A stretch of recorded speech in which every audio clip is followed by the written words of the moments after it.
কয়টা গুলি লাগে স্যার?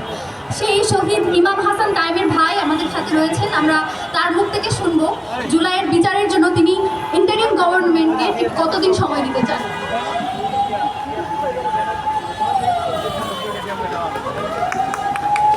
আসসালামু আলাইকুম প্রিয় সুধীবৃন্দ।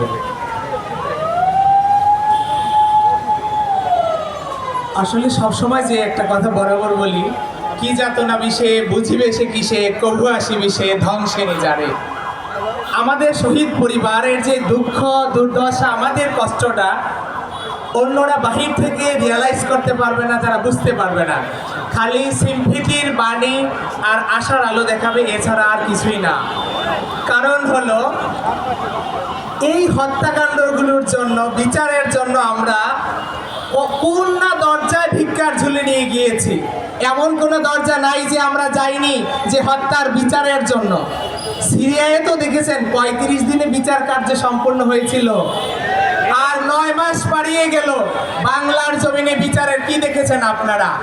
কথায় আছে না, যার ৯ হয় না তার ৯০ও হয় না। এই সরকারটা আমাদের সরকার থাকাকালীন সময়ে আমাদের কেন বিচারের জন্য ভিক্ষার ঝুলি নিয়ে রাস্তায় রাস্তায় দপ্তরে দপ্তরে আমাদের দৌড়াতে হবে বলেন? এই দুঃখ কার কাছে বলবো? এই কাছে বলবো যেই প্রহসন চলতেছে আমাদের সাথে, প্রত্যেকটা শহীদ পরিবারের সাথে। যদি স্বরাষ্ট্র উপদেষ্টাকে বলি বিচারের কথা, মুলাজুলা কিছুই না।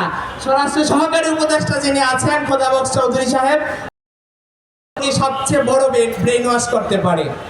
ওনাদের কাছে বিচারের জন্য গেলেই বলে তাগাদা দিচ্ছে। হয়ে গেল আজকে এতগুলো মা, ২০০০ মায়ের কান্না, এমন একদিনও কান্না বন্ধ। প্রত্যেক দিন তাদের কান্না কিভাবে যায়, এক একটা দিন আপনারা জানেন কিনা আমি জানি না, বাহির থেকে দেখা যাবে না। আমি আমার দেখি আমাদের দিনগুলো কিভাবে যায়। আজকে নির্বাচন হবে, কিন্তু তার আগে তো বিচারটা হওয়া লাগবে। সংস্কারের প্রথম মূল মন্ত্র হলো বিচার। বিচার না করে এই সংস্কার নামে প্রহসন করে করার দরকার নাই।